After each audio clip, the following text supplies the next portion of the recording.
Good to be with you today as we do these meditations.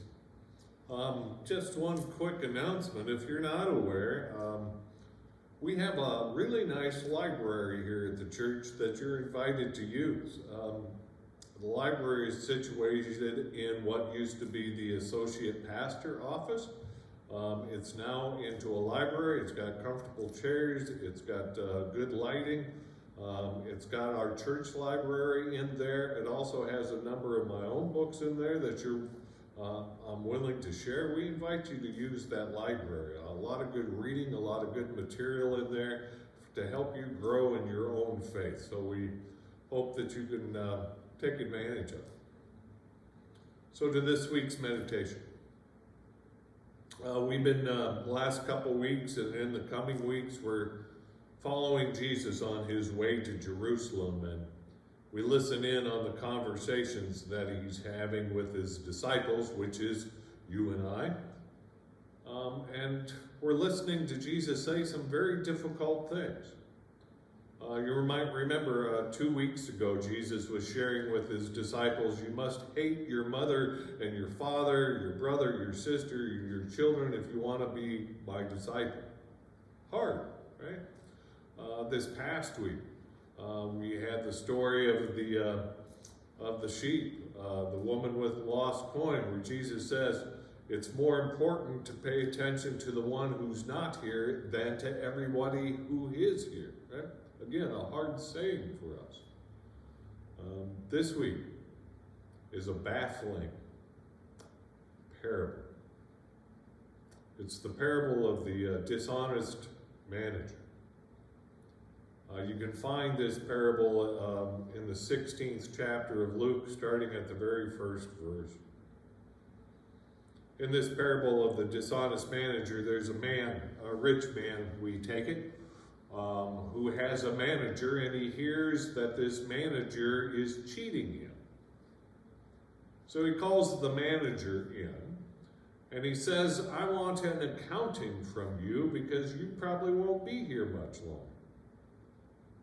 So the manager leaves the office and he says to himself, what's going to happen to me? What's my future? I will have no home if he fires me. So this dishonest manager, he goes out to all the different accounts, and he goes to one and he says, how much wheat do you owe my master? And the gentleman says, well, I owe 100 bushels. And the dishonest manager says, well, quick, write down that you only owe 80. So they mark the books. He goes to somebody else. How much wine do you owe my manager or my master? And the gentleman says, well, I owe 100 bottles. And the manager says, well, quick, mark down that you only owe 50. So then the manager goes back to his master or to the business owner, and he shows them these cooked books, right? Shows them all the markings where he has reduced all the debts of all these people. And the master calls him shrewd, and he's happy with it. And then Jesus says, that's how disciples should be. Baffling, right? Is Jesus really commending us to be dishonest? To lie? To cook the books?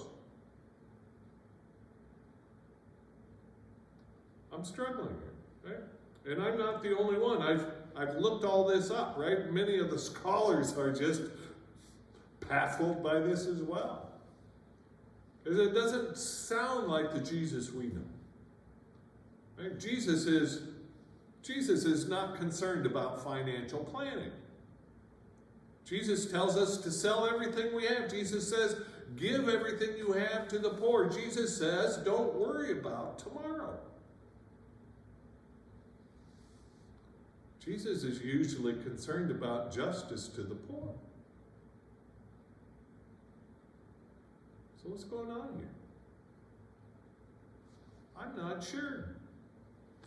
I'd be interested in your thoughts, right? I've heard some wild conjectures about what's going on here, but it just doesn't sound like the Jesus I know, that disciples should cheat other people. There's just a few parallels that come to my mind, and I don't know if they really have anything to do with you. Right? We know that the manager is concerned about his future, and he knows that what he does today will affect his future. Is that part of it? Is Jesus telling us that we too need to be concerned about what we do in the details of our day because it will affect our future? Could be. Okay. How many good deeds can we put in the books for today that will help us later on? Another parable. Right, the master gives the manager money to take care of, accounts to take care of, gives him treasures to take care of. You and I receive treasures from a king. We receive resources. And we are called to take care of things, to see to their proper use. And we are also called to an accounting of how well we use those resources that are given to us. Is that what's going on here? Should we be shrewd and astute and smart in the way that we handle those resources? I think we probably should. But not to save ourselves, but astute and smart in using those resources to help other people. So it's a baffling little parable. But this is what we know about parables, right? Parables are a people's story. Parables begin and are about the ordinary life of people. Right? There's a farmer. There's a woman who lost a coin. There's a shepherd.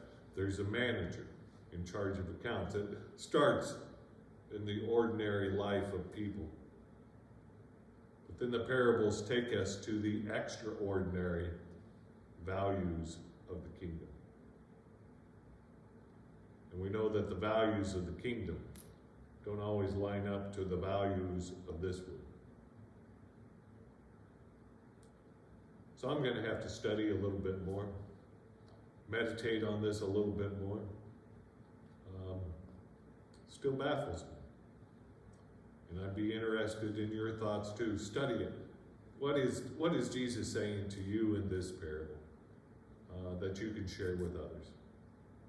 We'll see you the next time. Thank you.